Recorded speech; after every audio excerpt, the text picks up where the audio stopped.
Dear students, आज प्रतियोगिता दर्पण का अक्टूबर मंथ का हम लोग स्टार्ट लेंगे और स्टार्ट लेंगे नवीनतम सामान्य ज्ञान से, जो इसका चौथा खंड होता है नवीनतम सामान्य ज्ञान। चूंकि यहाँ पर कुछ बहुत ही इंपॉर्टेंट करंट अफेयर्स हैं, आइए स्टार्ट लेते हैं।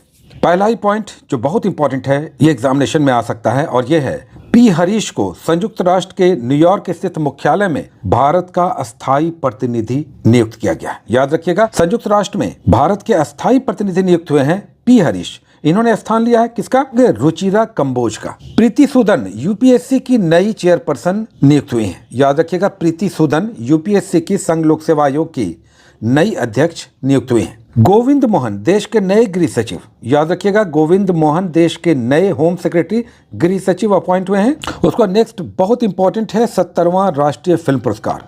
केंद्र सरकार इसे देती है। राष्ट्रीय फिल्म पुरस्कार 70वां है, 2022 के लिए दिया गया है, जिसमें सर्वश्रेष्ठ feature film, best feature film Malayalam film है आट्टम। नाम याद रखिएगा, आट्टम, जो मलयालम यानी केरल की फिल्म है। सर्वश्रेष्ठ फीचर फिल्म घोषित हुई है, जिसे स्वर्ण कमल और 3 लाख का पुरस्कार दिया गया है। दूसरी ओर सर्वश्रेष्ठ मनोरंजन, बेस्ट इंटरटेनिंग लोकप्रिय फिल्म, कन्नड़ फिल्म कंतारा घोषित हुई है। सर्वश्रेष्ठ फीचर फिल्म कौन है? मलयालम फिल्म आट्टम।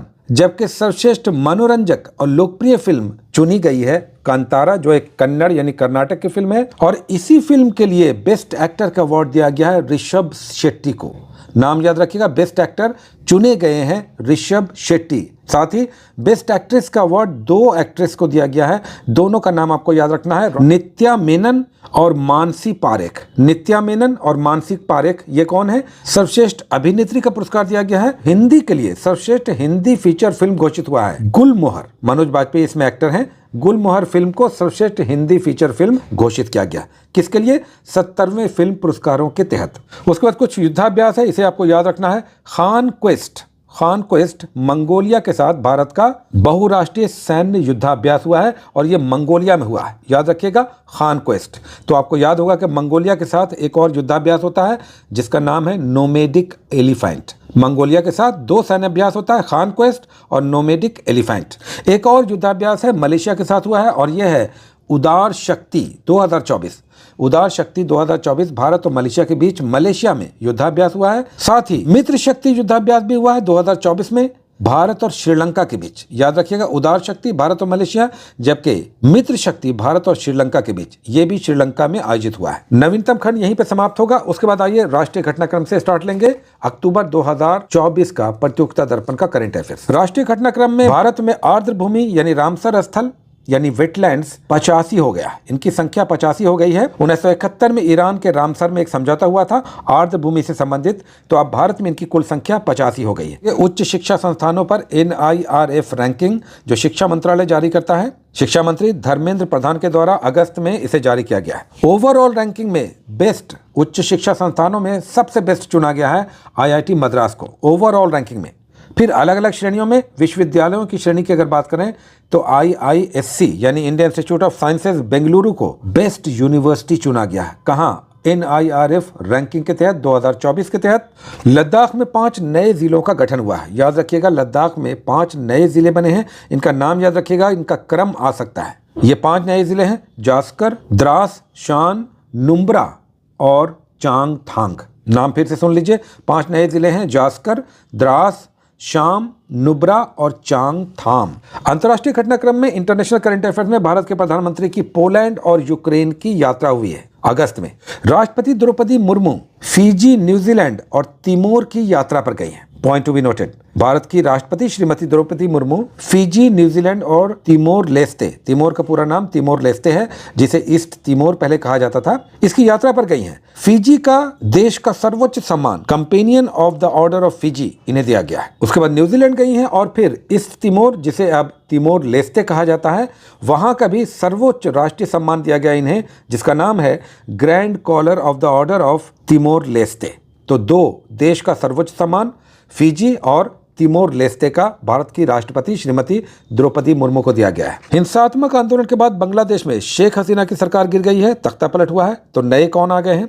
नोबेल पुरस्कार प्राप्तकर्ता मोहम्मद यूनुस नई अंतरिम सरकार के प्रधान सलाहकार नियुक्त हुए हैं। याद रखिएगा। और शेख हसीना की पार्टी का भी नाम याद रखिएगा, अवामी लीग। विश्व स्वास्थ्य संगठन यानी WHO ने पब्लिक हेल्थ इमरजेंसी घोषित किया। वैश्विक सार्वजनिक आपातकाल किस संबंध में? एक बीमारी फैली जिसे मंकी पॉक्स या इम्पॉक्स कहा जाता है। इसके संदर्भ में WHO ने एक गाइडलाइन जारी किया और विश्व भर में एक सार्वजनिक आपातकाल यानी पब्लिक हेल्थ इमरजेंसी घोषित किया इंटरनेशनली। कांगो में इसी कारण स्वास्थ्य आपातकाल की भी घोषणा हुई, चूंकि कांगो में ये सबसे अधिक प्रभावी था। हाँ, WHO के हेड को, निदेशक को भी याद रखिएगा, इनका नाम है Tedros Adhanom Ghebreyesus. Tedros Adhanom Ghebreyesus. Voice of global south का तीसरा शिखर सम्मेलन हुआ। भारत के प्रधानमंत्री श्री नरेंद्र मोदी की पहल पर शुरू हुए वॉइस ऑफ ग्लोबल साउथ का तीसरा शिखर सम्मेलन यानी समिट लेवल कॉन्फ्रेंस हुआ है, वर्चुअली हुआ है भारत की अध्यक्षता में। इकोनॉमी के सेगमेंट में RBI की मौद्रिक नीति घोषित हुई। यहाँ पर ये 4-5 ऐसे घटनाक्रम है जिसे आपको याद रखना ही है, चूंकि repo rate, reverse repo rate, CRR, SLR ये सब एग्जाम्स में आते हैं। यहाँ पर तो अगस्त का दिया हुआ है, लेकिन हम आपको अभी 6 दिसंबर, अभी एक सप्ताह पहले 6 दिसंबर को RBI ने जो नई मौद्रिक नीति घोषित की उसका एकदम लेटेस्ट डेटा यहाँ पे दे रहे हैं। रेपो रेट लगातार 11वीं बार ऐसा है जो स्थिर रखा गया है और ये है 6.5, 6.5। रेपो रेट 6.5 है। रिवर्स रेपो रेट 3.35 है, यानी 3.35, 3.35 ये रिवर्स रेपो रेट है, इसे याद रखना है।